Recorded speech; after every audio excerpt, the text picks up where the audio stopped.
today's episode of Huber Syndrome, we're running down the most anticipated games of 2023. Let the hype commence. Hey everyone, welcome to the show. Last week we ran down the list of upcoming games in January. Still waiting for that Dead Space, cannot wait, so hyped. But now we're gonna take a look at some things that are a little further down the road. Let's get walking. First up, one of my most anticipated games of the year. There is still no hard date, but that is Darkest Dungeon 2. Darkest Dungeon, one of my absolute favorite indie games, and also one of the most difficult. Darkest Dungeon 1, I remember, and I think I streamed it as well. You can check this out from way back in the day. I think I got to the Darkest Dungeon and then fully wiped, and that was it. I was like, yo, I made it here. I lose. Such a challenging game. But Darkest Dungeon 2 looks really similar, but I really like the new stagecoach mechanic they've been doing. It came out in early access in 2021, but just like the first one, I'm waiting until the official full release. But the stagecoach mechanic is more of like an Oregon Trail style journey where you're traveling to a destination, getting in different scenarios along the way. The turn-based combat is still there, all the classes and synergizing that, and your teammates can have relationships now. It just seems way more expansive than the first one without losing its identity. But I still like that they are changing things and making it different from the original. So I just cannot wait for this game. I remember getting so obsessed with the first Darkest Dungeon.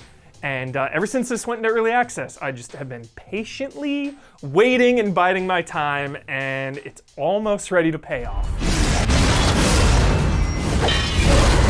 Then on March 17th, Andor has got me back on the Star Wars train, Jedi Survivor. I love a good sequel, and Jedi Survivor is primed and ready to annihilate the original Jedi Fallen Order. Stig Oxenson is returning as director, which I love, getting that continuity in there. It almost feels like one was a proof of concept. Now we've got Punished Cal Kestis ready to go. Love me some Cameron Monaghan, great actor.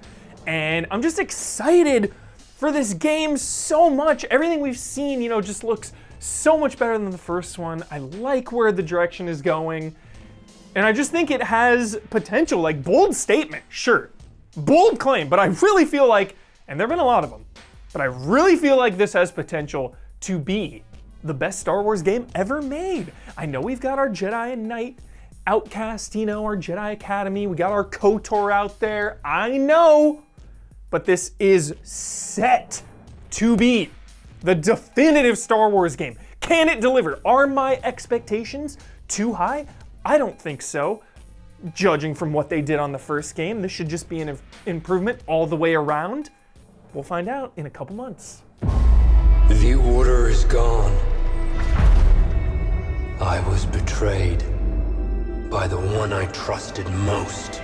And just a few days later, you know what time it is. Resident Evil 4. Resident Evil 4 Remake. Oh my God, I cannot sleep at night because I just keep imagining what Albert Wesker will look like in RE Engine. And I hope they don't show us. I hope they do not show us. I hope the first time we see his freaking sunglasses are in game. That is what I want. Remake 4, this is, the original Resident Evil 4 is one of the most beloved, one of the most celebrated, one of the most critically acclaimed masterpieces in history. It had such an impact on video games, and Resident Evil just keeps on slaying. Resident Evil 7, Resident Evil Village, Remake 2, I love Remake 3, but just judging from that history, not only the momentum, but some of the lessons they learned from Resident Evil Remake 3, some of the content issues, I know, sensitive topic, But I think it's honestly important that that went down, because now going into Remake 4, Capcom has already said, we've taken nothing away. In fact, we've added things. So, I just love the darker tone. I love the parry mechanic with the knife. This is set to be one of the greatest entries in this franchise. And we're so close. All we can do now is wait for the demo, which has got to be coming soon. It's got to be right around the corner. It is imminent. Remake 4. Remake 4. It's all that matters.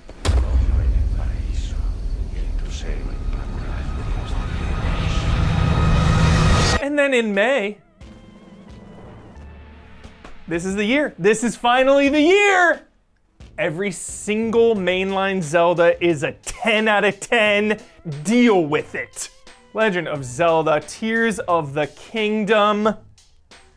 For real, like I might be a little bit irrational. I don't care. I'm an emotional human. I let my emotions and my passions drive me. And every single time I sit down to play a brand new mainline Legend of Zelda game is an experience like no other. It is a big deal. It is a monumental occasion for video games. And it's just so rare. I mean, Breath of the Wild came out in 2017. And of course we had Link's Awakening. Yeah, but I'm talking about full-on, real deal mainline entries, not remakes, not remasters, not spin-offs. This is it. It has been a long time coming. There might be some question marks with the aging Switch tech, and if a sequel can live up to the expectations set by Breath of the Wild, I mean, those are sky-high expectations. One of the highest reviewed games in the history of video games. So there's a lot of pressure, a lot of expectations, but I have no reason, zero, to doubt The Legend of Zelda, because it is one of the greats.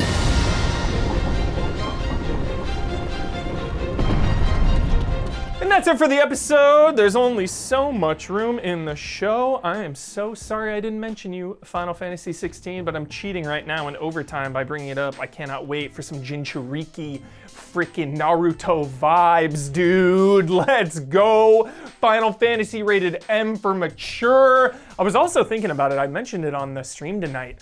Just that it feels really like the first big Final Fantasy game since 13. Hear me out. This is why, okay? Just stop panicking. Because 13 had its sequels, which I love Lightning Returns, whatever. 13 had its sequels. Then of course we had 14, which is an MMO. 15 is a weird thing because it was like versus 13, this is a weird thing. 7 remake, it's a remake, it's just part 1. Here we are. 16. Original, from the ground up, an entire complete game, not cut into parts. The stage is freaking set for Final Fantasy 16. Smell the budget. All right, that was a little overtime. I got carried away. I can't not get hyped. This year is going places. We are Easy Allies. I'm Michael Huber. If you like what you saw, support us on Patreon. And spread the word, like, subscribe, share. Share us. Tell people about us.